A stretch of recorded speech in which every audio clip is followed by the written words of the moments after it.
더불어민주당 대선 후보를 선출하기 위한 경기 지역 순회 경선에서도 이재명 경기지사가 과반 압승을 거뒀습니다. 이제 내일 서울 지역 그리고 3차 선거인단 투표 결과만 남아있는 만큼 결선 투표 없이 후보 선출이 확실시되고 있습니다. 또 국민의힘은 4명으로 후보가 압축이 됐죠. 본경선 레이스에 들어갔습니다. 오늘은 최진봉 성공회대 교수, 이기재 동국대 겸임교수 두 분과 함께하겠습니다. 안녕하십니까? 안녕하세요. 네. 저는 생중계 진행을 했기 때문에 경선 결과를 봤는데 두 분도 보셨을 거라 생각하고 바로 질문 드리죠.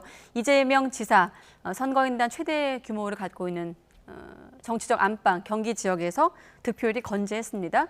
59.29% 어떻게 평가하십니까? 말씀하신 것처럼 가장 높은 퍼센테이지도 지금까지 했던 경선에서 그만큼 이제 경기도라고 하는 지역이 갖고 있는 상징성이 일단 있다고 봅니다.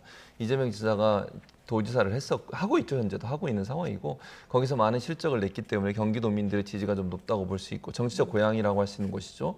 성남시장 그리고 경기도지사까지 그런 부분이 일정 부분 영향을 미쳤고 두 번째는 이번에 대장동 의혹 관련해서 워낙 첨예하게 당내에서 지금 후보들 간의 경쟁이 있지 않습니까? 네. 또 여러 가지 말들도 많고 이런 부분들이 어찌 보면 경선에 본선에 나가서 이길 수 있는 후보를 우리가 지켜줘야 된다고 하는 결집 효과가 일정 부분 나타났다고 봅니다. 즉 경기도라고 하는 이재명 후보의 정치적 어떤 기반 플러스에서 현재 나오고 있는 대장동 의혹 때문에 상당히 어려움을 겪고 있는 경기도지사를 도와야 되겠다고 하는 민주당 지지층의 결집 이런 부분들이 효과를 내서 결국 59%라고 하는 그런 높은 지지율을 가져오지 않았나 그렇게 분석이 됩니다. 네, 지금 화면엔 누적 집계, 총 누적 집계가 나가고 있는데 사실 두 후보, 이재명 후보와 이낙연 후보의 표차가 좀 더 벌어지기도 했고요. 교수님은 어떻게 이번 결과 평가하십니까?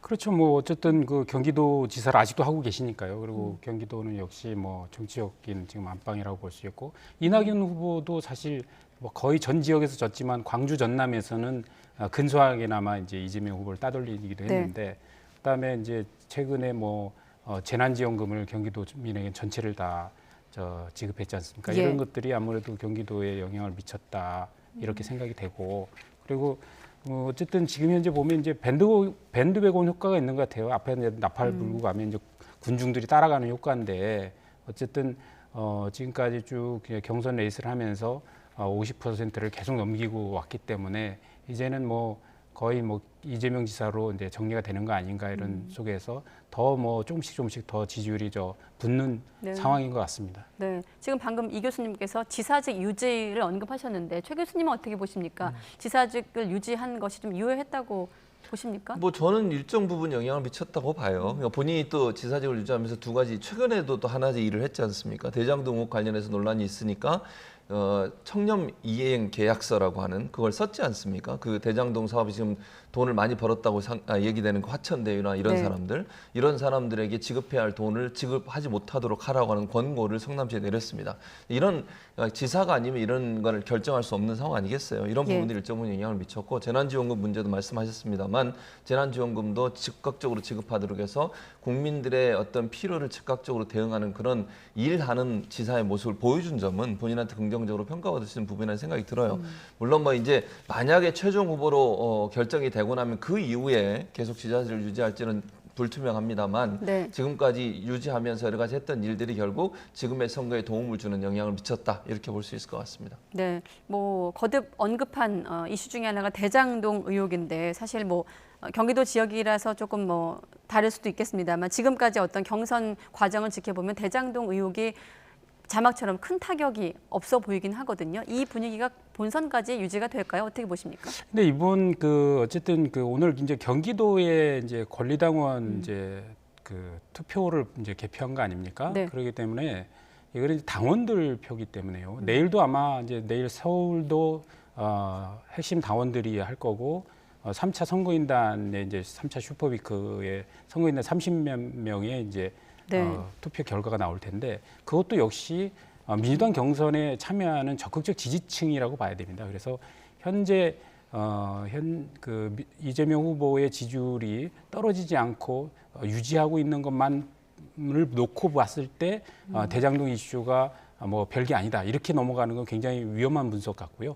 그래서 저는 민주당 지지층은 안 흔들리고 있다 이 정도로 좀 봐야 될 것 같고 실제로 얼마 전에 이제 RN 서치라는 곳에서 그 5일에서 7일까지 여론조사한 걸 보면은 이 대장동 이슈가 민주당에 대해서 타격을 입힐 것이다가 47%가 되고 국민의힘에 타격을 입힐 것이다가 29% 정도거든요. 그래서 일단 국민들의 전체적인 여론조사는 어쨌든 민주당에게 대장동 이슈가 더 타격을 입힐 것이다라고 분석하는 조사의 결과가 하나 있습니다. 네, 자 마침 오늘 경선 현장에서도 역시나 그동안처럼 이번 그 대장동 의혹과 관련해서 두 후보 간의 신경전이 치열했는데 어떤 내용이 나왔는지 언급됐는지 한번 발언 듣고 또 최 교수님과 질문 이어가죠. 성남시장이 가진 작은 권한으로 성과를 냈더니 더 큰 일을 해보라고 경기도지사 소임을 주셨습니다. 이제 대한민국을 위해 일할 기회가 생길지도 모르겠습니다. 국민의힘과 일부 보수 언론이 명운을 걸고 이재명 죽이기를 시도하고 있습니다. 그러나 그러면 그럴수록 죽지 않기 위해서 한 톨의 먼지조차 경계하며 공직자의 사명을 다해왔던 저 이재명의 청렴성 그리고 실력 그리고 실적만 더 드러내게 될 것입니다. 이 경선 뒤에 우리를 기다리고 있는 것은 무엇입니까? 경선이 끝나면 희망과 승리가 시작돼야 합니다.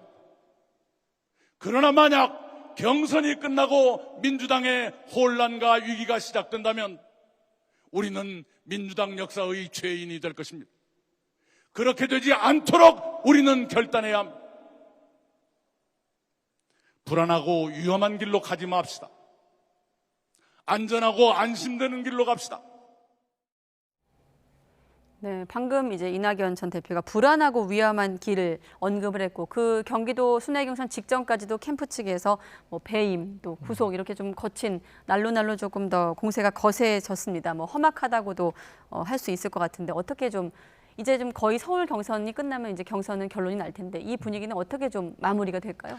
일단 당내에서 이런 이제 뭐 예컨대 지금의 경선 과정에서는 상대 후보의 지지를 좀 끌어와야 되고 본인 입장에서 50%를 저지해야 되는 상황이 되기 때문에 이낙연 후보가 저런 발언을 했다고 보여져요. 뭐 저는 좀 그러니까 이낙연 후보가 아니라 이낙연 후보 캠프에 있는 분들 중에 좀 과격한 발언을 하시거나 좀 돈 없는 발언을 하시는 건 저는 부적절하다고 생각합니다. 그게 민주당 전체에 절대 도움이 안 된다는 생각을 갖고 있고요.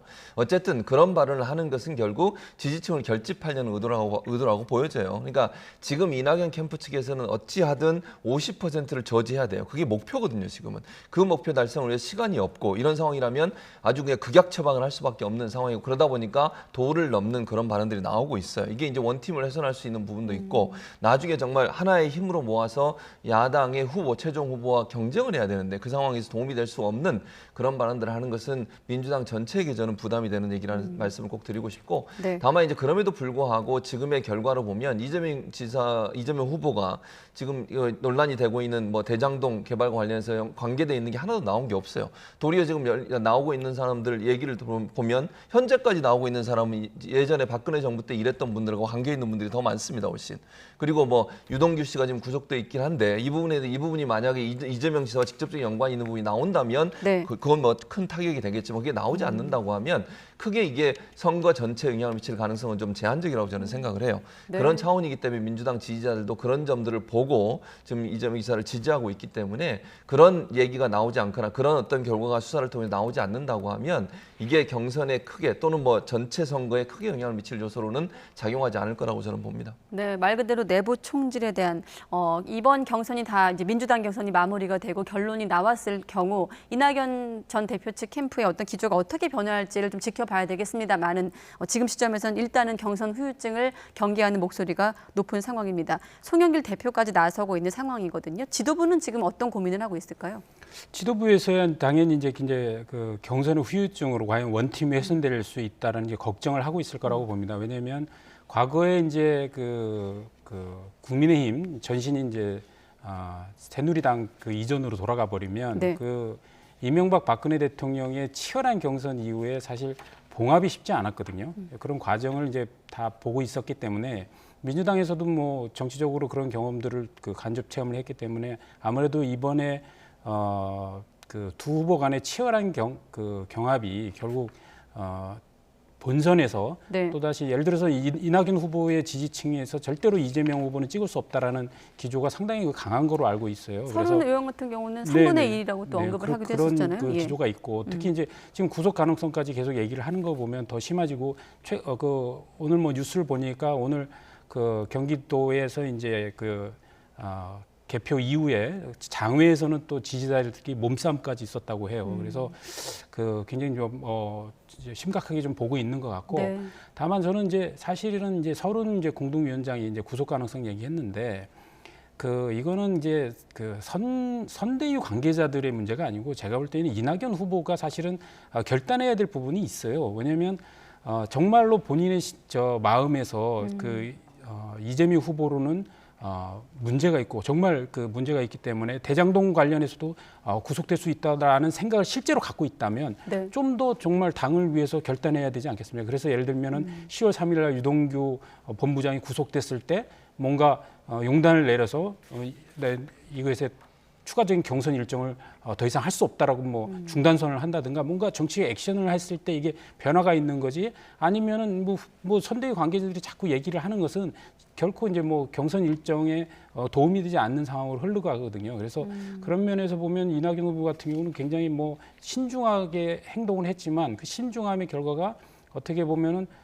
경선을 크게 반전시키는 계기도 못 만든 그 측면이 있다고 좀 지적하고 싶습니다. 그러면 조금 더 과감한 좀 옛날에 대응이 필요했었다. 뭐 김대중 대통령이나 김영삼 대통령 소위 얘기해서 정치 구단들이라고 분들은 이런 결정적 시기에 어떤 행동을 하셨거든요. 뭐 집거를 한다든가 뭐 과감하게 어떤 단식 농성에 들어간다든가 뭐 이런 식의 어떤 뭐를 했지 이렇게 말로만 뭐 불안하다 뭐 믿을 수 있는 후보 해달라 이런 정도의 액션을 갖고는 크게 이 판을 뒤엎을 수가 없다라고 보는 거죠. 하지만 또 이낙연 전 대표 입장에서만 놓고 보면 또 계속 네거티브 공방에 대한 비판을 받았기 때문에 조금 더 신중하고 조심스러운 고민이 좀 많았을 것도 같기도 해요. 그렇죠. 사실은 네거티브를 여러 번 했지만 그게 먹힌 적이 한 번도 없어요. 경선 과정에서 네거티브를 계속 하면서 1위 후보를 흔들었는데 그 흔들어서 성과를 낸 게 하나도 없잖아요. 그러니까 그게 실제적으로 영향을 미치기가 상당히 어려울 수 있다고 저는 봐요. 그러니까 이낙연 후보 입장에서는 그걸 계속 몇 번 시도해 봤는데 성과가 별로 없으니 그걸 계속 시도하는 게 본인한테 도움이 안 된다고 판단했을 가능성이 있다고 봅니다. 네. 그러니까 전략적으로 보면 본인이 나서서 그런 얘기를 했을 때 도리어 더 지지율이 떨어질 수 있는 부분들 또 선거 이후에 그럼 경선 이후에 본인의 정치적 스탠스는 또 어떻게 해야 되겠습니까? 정치를 어쨌든 민주당의 어른 중에 한 분이고 대표를 했던 분 아닙니까? 그러면 민주당 전체의 어떤 성공을 위해서 노력해야 되는 분이에요. 네. 그런 분이 저건 너무 지나치게 그런 행동을 하게 됐을 때 본인의 이 이후에 어떤 정치적 스탠스나 아니면 행동에 상당히 제약을 가져올 수 있기 때문에 그런 부분들을 고려하지 않을 것으로 보여집니다. 네. 자, 일단 매직 넘버가 71만 표고 이제 거기까지 가기 위해서 11만 표가 남아 있는 것으로 이제 이재명 지사 입장에서 어떻습니까? 현재의 분위기라면 결선 투표 없이 내일 후보가 확정된다고 좀 확정해서 얘기할 수 있을까요? 그렇죠. 지금 현재 남아 있는 게 이제 서울 지역에 이제 14만 표, 네. 그다음에 이제 3차 선거인단 30만 표, 44만 표인데 투표율을 감안하면 33만 명이 투표를 했다고 하고요. 네. 그러면 여기서 12만 표만 가져오면 이재명 후보가 과반 50%를 넘깁니다. 그렇기 때문에 내일하고 이제 서울하고 이제 3차 때 그러니까 내일 이제 36%만 가져오면 끝나는 거기 때문에 예. 저는 뭐 이거는 무난하다고 보고 오히려 이재명 후보 측에서는 57% 과거에 이제 문재인 후보가 경선에서 얻었던 그 득표를 넘고 싶어 할 텐데 오늘 뭐 경기도를 예를 60%를 넘겼다면 그것도 기대해 볼 수 있는데 그것까지는 쉽지 않겠다 이런 분석을 합니다. 혹시 바꿔 질문드리면 대장동 의혹이 없었다면 이 지사의 어떤 득표율이 조금 더 높았을까요? 두 분 어떻게 보십니까? 물론 저도 그런 가능성도 좀 있다고 생각합니다. 실제로 최근에 이제 각종 여론조사를 봐도 경기도에서 이재명 후보가 상당히 압도적 지지를 보이고 있었거든요. 그런 측면에서 뭐 60%를 상회할 수도 있었겠다 이런 생각은 듭니다. 네. 교수님 어떻게 보십니까? 뭐 그럴 가능성이 전혀 없지 않죠. 그러니까 대장동 의혹을 워낙 이제 뭐 당내에서도 그렇고 이낙연 후보 측에서도 그렇고 야당도 계속 공격을 하고 있기 때문에 이 부분이 일정 부분 영향을 미쳤을 거예요. 특히 유동규 전 본부장이 구속이 되면서 이런 부분에 대해서 국민들 입장에서 약간 뭐지 이런 생각이 들 가능성이 있거든요. 네. 그런 부분들이 영향을 미쳤을 가능성이 있기 때문에 이제 나중에 이재명 후보가 본인이 이제 해명하고 본인의 주장을 하고 이러면서 일정 부분 그게 해소됐다고 저는 보는데 그래서 일정 부분 다시 지지율이 올라가는 상황이라고 보여지고요. 그래서 일차적으로 좀 빠졌던 그리고 실망해서 투표에 참석하지 않았던 분들이 막판에 더 투표에도 참석을 하고 경선에도 그리고 또 지지율도 올라가는 그런 양상으로 바뀌는 게 아닌가 이렇게 보여집니다. 네, 알겠습니다. 자, 이제 민주당 경선에 어느 정도 윤곽에 이제 드러나면서 당 안팎에 있는 인사들이 누가 또 민주당 경선에 힘을 실어줄 것인가가 관건인데 그 가운데 한 명이 이제 유시민 이사장인 것 같습니다. 특히나 이제 14일 다음 주 퇴임할 것으로 연임 없이 퇴임할 것으로 알려지면서 대선 전국에서 민주당 경선에 어떤 좀 역할을 할 것인가 관심을 모으고 있고 또 이재명 캠프 측에서 좀 기대감을 드러내기도 했거든요. 교수님은 어떻게 보십니까? 어쨌든 이재명 후보 입장에서는 이제 50% 이상 이제 과반을 해서 결선 투표 없이 된다고 볼 때 지금 최대 고민은 어떻게 민주당을 단결시킬 것이냐 이것이라고 보고 본인이 이제 사실 친노나 친문의 정통성을 갖고 있지는 않지 않습니까? 그런 측면에서 볼 때는 유시민 그 노무현재단 이사장은 친노 계열에서는 어떤 적통이라고 봐야 되기 때문에 이분을 이제 적극적으로 영입해서 이제 지지 기반을 좀 다지려고 할 거라고 생각하고요. 네. 다만 이제 그 유시민 그 재단 이사장, 노무현 재단 이사장 같은 경우는 지난번에 이제 그 검찰이 이제 노무현 재단의 은행 계좌를 들여다봤다 이렇게 허위 사실을 얘기하면서 지금 고발이 돼 있는 상태로 알고 있는데 네. 정치 활동에 여러 가지 좀 제약은 좀 있을 거라고 생각합니다만 내부적으로 어쨌든 뭐 결속 다지는 거에서는 역할을 하지 않을까 이렇게 생각하고 그리고 이제 뭐 유시민 후보를 통해서 뭐 중도 확장성이라든가 이런 걸 기대한다기보다는 실제로 그 친문 세력을 껴안는 역할을 주문할 것으로 예상합니다. 네, 일단 유시민 이사장 같은 경우에는 대중성이 있잖아요. 그러니까 일반 대중들에게 알려져 있는 여러 가지 의미가 있습니다. 네. 유시민 이사장이 갖고 있는 정치적으로 정치인으로서의 이미지도 있지만 작가로서 또 방송인으로서 그가 갖고 있는 여러 가지 영향력을 볼 때 중도 진영에 대한 확장성을 일정으로 가져올 수 있다고 저는 봐요. 민주당이 후보가 결정되고 나면 지금은 어느 한쪽에 힘을 실어주기가 상당히 부담스러울 수 있고 또 노무현 재단 이사장이라는 자리를 갖고 있기 때문에 그거 자체가 상당히 부담스러운 부분인데 이걸 이제 벗게 되면 누가 한 사람으로 후보가 결정되면 민주당의 정권 재창출을 위해서는 적극적으로 나설 거라고 저는 봅니다. 네. 모든 사람이 힘을 합쳐도 이길까 말까 해요. 이번 대선은. 그런 상황이라고 하면 제가 볼 때는 유시민 이사장뿐만 아니라 다른 분들도 힘을 합쳐서 민주당의 정권 재창출에 함께 하실 거라고 기대를 하고 있습니다. 네. 자, 국민의힘 넘어가기 전에 오늘 경선에서 다른 두 후보 얘기까지 간단히 짚고 넘어가도록 하겠습니다. 추미애 후보, 또 박용진 후보. 추미애 후보 같은 경우 이제 두 자릿수를 유지하는가 싶었는데 이제 9%로 누적 집계율이 기록되고 박용진 후보도 1.61% 기록하고 있는데 두 후보의 이번 경선에 대한 평가 어떻게 좀 하시는지 듣고 싶네요. 그러니까 추미애 후보는 사실 이제 검찰 개혁을 지금까지 주장하셨고, 근데 이제 중간에 이제 고발 사주 문제가 이제 불거지면서 사실 윤석열 총장과의 이제 대척점을 다시 이제 부활시키면서 예. 이제 약간 이제 지지율의 상승세를 이제 가져왔는데 이제 그게 이제 뭐 대장동 이슈는 이제 사라지면서 제가 볼 땐 지지율이 좀 떨어지는 것 같고, 근데 어쨌든 선전을 하신 겁니다. 선전하셨고 최종적으로는 저는 뭐 9% 조금 못 미치지 않을까 생각은 하는데 예. 그렇다 하더라도 뭐 4등, 5등으로 이제 계속 하시다가 이제 좀 3등까지 올라오신 거기 때문에 선전했다고 보고 이제 근데 향후 정치 입지가 저는 넓지는 않다고 봅니다. 왜냐하면 이제 본선에 가면은 결국 이제 중도 확장성의 문제인데 추미애 후보 같은 경우는 어쨌든 윤석열 총장하고 대치점에 서서 강성 이미지를 강하게 갖고 있기 때문에 중도층에서는 약간 좀 비호감 이미지가 강하고요. 그래서 전면에 내서서 이렇게 하지는 않을 것 같고 오히려 박용진 후보 같은 경우가 어쩌면 뭐 그 과잉 이념성의 문제, 그다음에 진보가 스스로 바뀌어야 되는 문제들을 많이 얘기를 하면서 오히려 중도 확장성에 좀 좋은 이제 신선한 네. 이제 역할을 했다라고 생각해서 전면에 내세워서 활동을 하지 않을까 이렇게 생각합니다. 네. 교수님은요? 예, 추미애 후보는 이제 만약에 끝나고 나면 제가 볼 때는 이재명 캠프에서 어떤 역할을 할 거라고 보여져요. 제가 어떤 역할을 할 거라고 제가 말씀을 드릴 수는 없지만 그리고 이제 윤석열 후보가 어쨌든 현재까지는 야권의 지금 1위 후보로 달리고 있는 상황 아니겠습니까? 그러니까 윤석열 후보에 대해서 가장 많이 알고 있고 본인이 네. 뭐 법무부 장관하면서 검찰총장하면서 갈등도 있었고 이런 요소들에 대해서 그러니까 야당 측이나 아니면 뭐 보수 진영에서는 부정적으로 보고 있지만 그 부분을 적극적으로 부각시키면서 윤석열 후보를 공격할 수 있는 중요한 역할을 할 수 있는 분으로도 보여져요. 그런 차원이라고 한다면 전략적으로라도 뭐 전면에 나설지 안 나설지 모르겠지만 이재명 캠프와 함께 이제 본선에서 여러 가지 역할을 할 수 있는 그런 여러 가지 여건이 된다 이렇게 네. 말씀드릴 수 있을 것 같습니다. 알겠습니다. 내일 서울과 또 3차 슈퍼에그 결과를 포함해서 또 일부 훼손된 또 원팀 정신이 어떻게 좀 복구될지 함께 지켜보도록 하겠습니다. 아무래도 민주당은 좀 윤곽이 드러나고 있기 때문에 이제 관심은 국민의힘 경선으로 조금 더 상대적으로 옮겨갈 가능성이 높아졌는데 4명으로 후보가 압축이 됐죠. 후보들 소감도 한번 들어보도록 하겠습니다. 우리 당원 동지들께서 열렬하게 지지해 주신 것에 대해서 감사하고 또 부족한 부분을 보완해서 나머지 3차도 최선을 다하겠습니다. 이제 갈아타려고 있어요. 본인은 고발 사주의 윤우진 사건에 지금 걸린 게 26건입니다. 어떻게 그걸 본선에 내보내요, 그 사람을. 안 되신 분들도 같이 힘을 합쳐서 우리 전국교체 같이 힘을 합쳐주기를 제가 간절히 바랍니다. 이재명 비리를 밝혀내고 집권 후보로서의 토론의 품격을 올리고 정권 교체를 할 원팀으로서 화합하라는 그 역할을 저에게 맡기시고.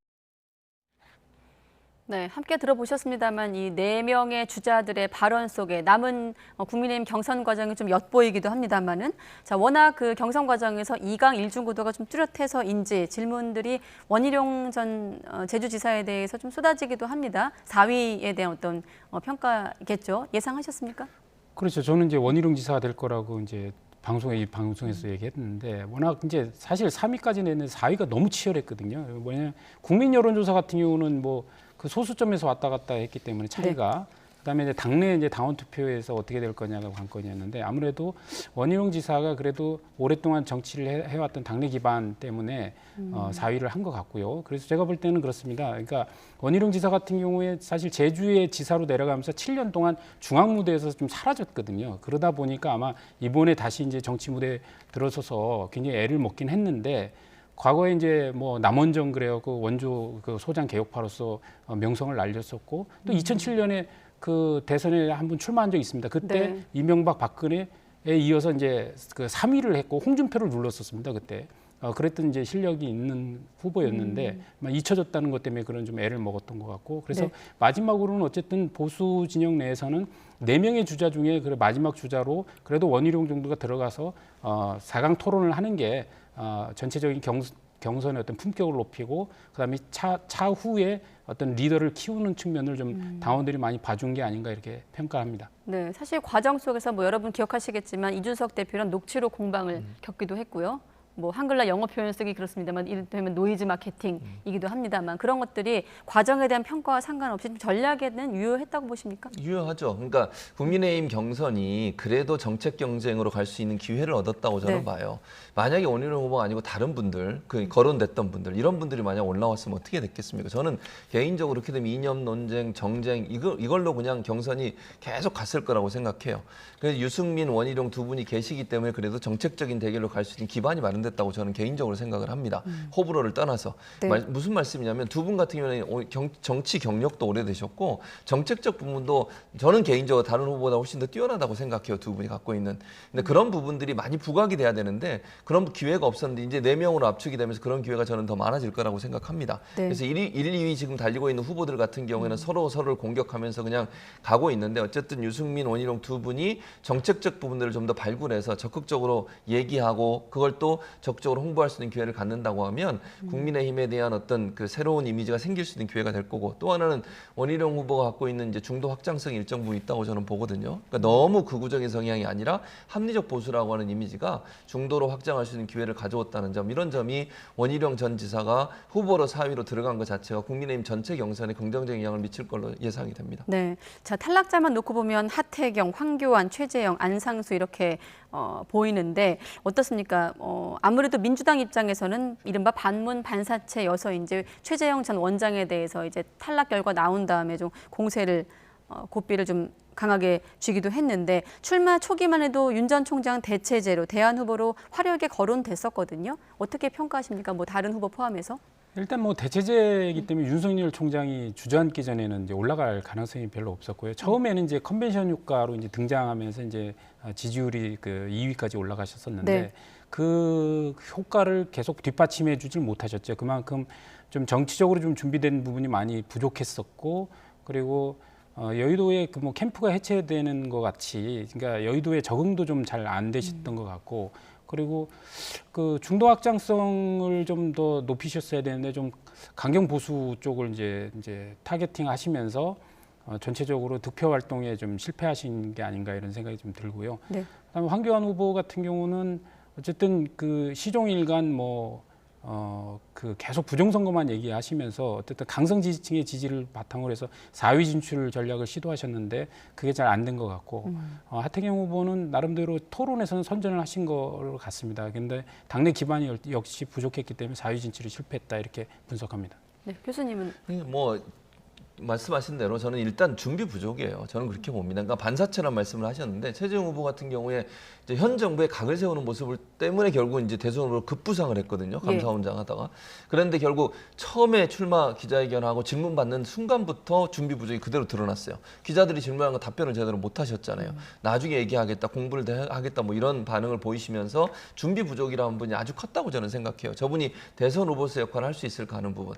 그다음에 강경 보수 행보도 마찬가지입니다. 저는 애국가를 부르는 거 참 좋다고 생각해요. 그게 나쁘다고 보지 않습니다. 네. 그런데 뭐 며느리나 온 가족이 애국가 부르는 부분을 강조해서 드러내고 이런 부분들이 과연 도움이 될까? 일부 본인은 물론 부인하고 계십니다만 일부 이제 일반인들 같은 국가주의로 가는 건 아니냐, 너무 강경 보수로 가는 거 아니냐. 저분이 갖고 있었던 어떤 좋은 이미지, 예컨대 뭐 선하고 남을 돕고 이런 부분들의 이미지를 그것 때문에 또는 전 정부의 각을 세우는 모습 때문에 지지를 했는데 네. 실제 부분이 저분이 강경 보수 쪽으로 가는 거 아니냐는 우려가 생긴 거예요. 즉 중도층 확장에 한계가 있었고 준비 부족이라는 부분이 결정적이었고 이런 부분들이 결국 최재형 후보가 더 이상 확장성을 갖지 못하고 결국 탈락하게 되는 요인이 되지 않았나 이렇게 생각을 합니다. 네, 아무튼 이번 2차 컷오프 4명 압축은 국민 여론조사가 70%, 당원 투표가 30% 방식이었는데 당원 투표는 윤 전 총장이, 국민 여론조사는 홍준표 후보가 우세한 것으로 알려졌습니다. 왜 알려졌다고 하냐면 당에선 공식적으로 이 수치를 공개할 수 없기 때문 아니겠습니까? 자, 그런데 지금 본경선 시작부터 순위 공방으로 좀 시끌시끌합니다. 윤 전 총장이 이번 경선에서 홍준표 의원은 4%포인트라고 수치까지 이제 구체화하면서 이게 지금 논란이 되고 있거든요.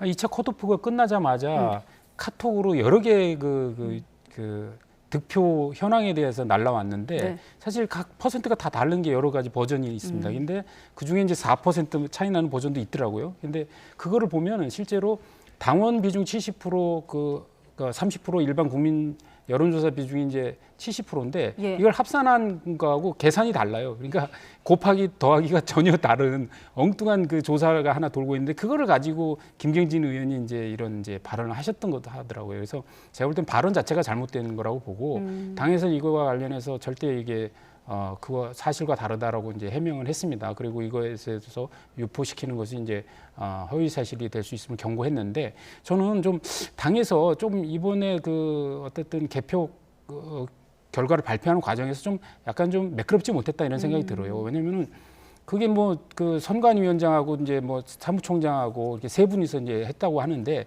저는 후보들이 당연히 저는 입회했어야 된다고 생각합니다. 그리고 최소한 후보가 아니라도 후보 대리인은 입회해서 그 결과를 다 놓고 봐야지.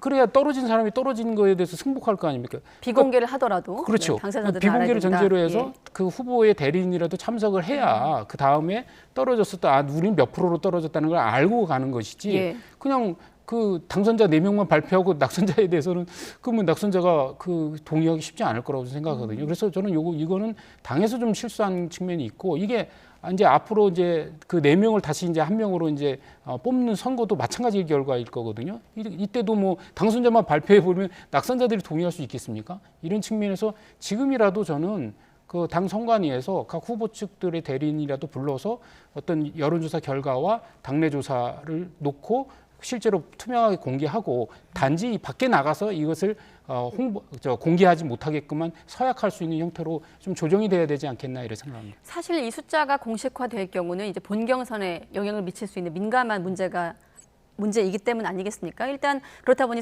당 선관위에선 사실과 다르다고 진화를 하고 있습니다만 다른 후보들, 홍준표 캠프 같은 경우는 경선 불복 사안이라고 하고 있고 유승민 전 의원 같은 경우도 가짜든 유출이든 경위를 파악해 문제 삼겠다라는 입장이거든요.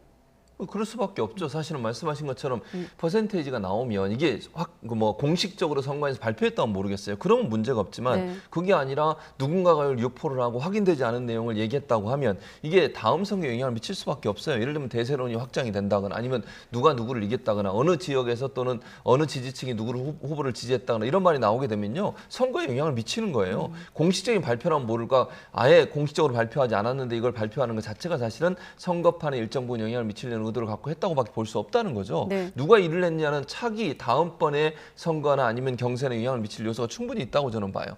그렇다고 하면 이런 발표를 하면 안 됩니다. 그것도 당에 또는 후보 측에서 일을 하고 있는 분이 공식 명함을 갖고 명칭을 갖고 일을 하는 분이 이런 얘기를 하는 것은 대단히 부적절하고요. 하려면 다 그냥 발표를 하든지 아니면 이기재 교수 얘기하셨던 것처럼 당사자들 불러서 보여주든지 이 정도로 결정을 해야 되는 것이지 이거 확인도 안 된 내용을 누군가가 언론이 나와나 아니면 다른 데 나와서 얘기를 했다? 이거 자체가 사실 선거에 영향을 미칠 수 있는 요소가 되기 때문에 네. 대단히 부적절한 행동이라는 생각이 듭니다. 자, 선관위의 공정성 문제를 두고 또 캠프 간의 신경전을 벌이고 있는 게 하나가 뭐냐면 본경선을 앞두고 여론조사 문구 결정이라는 대목에서 지금 캠프 간의 신경전이 벌어지고 있습니다. 조금 더 구체적으로 뭐 경쟁력이라고 할 것이냐, 적합도라고 할 것이냐를 놓고 이제 신경전을 벌이고 있는 상황인데 이런 부분들도 좀 지금의 어떤 공방이 격화되는 경선 과정에서 좀 예민한 문제로 불거질까요?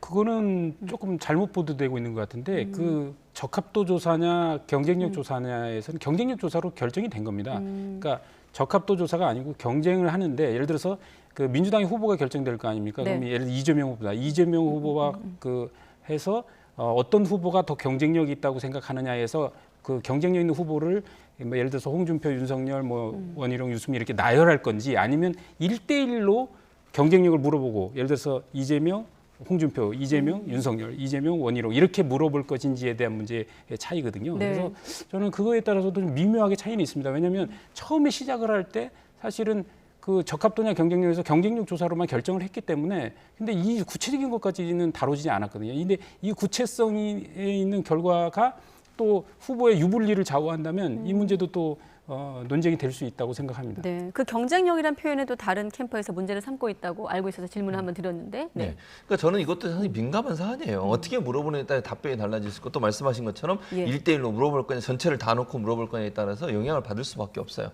이것도 앞으로 계속 논란이 될 겁니다. 결정하는 과정에 있어서 상당히 그러니까 서로가 본인의 유불리를 따질 수밖에 없어요. 네. 이 문구 하나, 질문 하나의 마지막 질문 이런 부분들이 대단히 중요하고요. 선택사항을 어떻게 선택사항을 만들 거냐도 사실은 여론조사 결과에 영향을 미치기 때문에 후보들 입장에서는 본인들의 유불리에 따라서 엄청나게 논란이 될 수밖에 없고 이런 부분이 앞으로도 네. 맞춰가는데 상당히 큰 파열음을 발생해낼 수 있는 요소로 작용할 가능성이 있다고 보여집니다. 네, 알겠습니다. 지금 각각 1분 정도 시간 드릴 수 있을 것 같은데 마지막 질문으로 이제 다음 달 5일 발표될 국민의힘 대선 경선 당원 투표 비중이 이제 앞서 30%였다면 이제 50%로 껑충 올라가거든요. 간단히 유불리를 좀 따져본다면 어떻게 될까요? 우선은 그 현재 봤을 때 이 당내 조사에서는 윤석열 후보가 그 홍준표 후보를 앞섭니다. 왜냐하면 그 일단 여론조사만 놓고 보더라도 예. 현재 이제 일반 국민 여론조사에서 두 후보 간의 격차는 거의 경미하거든요. 그런데 그 국민의힘 지지층에서는 역시 윤석열 후보가 거의 홍준표 후보가 50%대 30%대로 앞서가고 있기 때문에 네. 현재 내일이 만약에 최종 경선이다라고 하면 윤석열 후보가 될 가능성이 좀 높다고 보고요. 왜냐하면 당원 비중이 50%로 더 30%에서 50% 늘었기 때문에 네. 그렇지만 아직 변수는 남아 있습니다. 한 달이라는 기간이 있기 때문에 결국 윤석열 후보가 지금 뭐 지난번에 왕자같이 이런 뭐 그 민심을 좀 크게 움직일 만한 어떤 사건들을 한 건, 두 건 전개하게 되면은 크게 그 지지율이 요동칠 수도 있고 지금 고발 사주권에 대한 여러 가지 조사라든가 이런 거에 대한 변수도 있다고 생각되기 때문에 네. 지금 뭐 단정하기는 굉장히 어렵다고 생각합니다. 네, 지금 말씀하신 것처럼 대략 동의하는데요. 기본적으로 사실 그러니까 당원들의 지지율은 윤석열 후보가 높은 걸로 나오고 있어요. 그거는 이제 현 정부의 어떤 반감을 갖고 있고 현 정부의 문제점에 대해서 많이 생각하는 분들 입장에서는 윤석열 후보가 우리의 의지를 반영시켜줄 후보다 이렇게 생각하는 거거든요. 그런데 자질 문제에 상당히 이제 말 실수한 부분, 아까 말씀하신 것처럼 뭐 손에 왕자 적고 나온 부분, 그다음에 고발 사주뿐만 아니라 본인의 부인이 관련된 도이치모터스 사건 이거 수사하고 있거든요. 어떤 결과가 나오느냐에 따라서 저는 얼마든지 요동칠 수 있다. 있다고 봐요. 그러니까 대안이 될 수 있는 사람들이 이제 3명이 있는 거잖아요. 네. 그 3명 중에 1명으로 표가 옮겨갈 가능성은 저는 충분히 있다고 봅니다. 즉, 이 사람이 본선에 나가서 국민적으로 지지를 받을 수 있냐의 문제예요. 당내에서도 저는 50%가 당원이 되더라도 당내에 선거하는 사람들 생각 안 하겠습니까? 이분이 본선에 나가서 여권 후보를 이길 수 있을 거냐 없을 거냐. 흠이 많고 여러 가지 문제가 발생한 상태가 된다고 하면 지금의 지지도 얼마든지 처리할 가능성이 있다. 중요한 건 앞으로 수사의 과정 그리고 토론 과정에서 얼마나 지금처럼 계속 말실수하고 또 뭐 여성 비하하는 발언하고 이런 부분들이 만약 나오게 되면 그런 부분들이 결국 부정적 영향을 미쳐서 지지율에도 영향을 미칠 가능성이 있다고 보여집니다. 네, 알겠습니다. 국민의힘 같은 경우도 여러 관리로 지금 얽히고 설켜 있는 쟁점들이 많기 때문에 좀 유동적으로 판단이 됩니다. 자, 최진봉 성공회대 교수, 이기재 동국대 겸임교수 두 분과 함께했습니다. 네, 고맙습니다.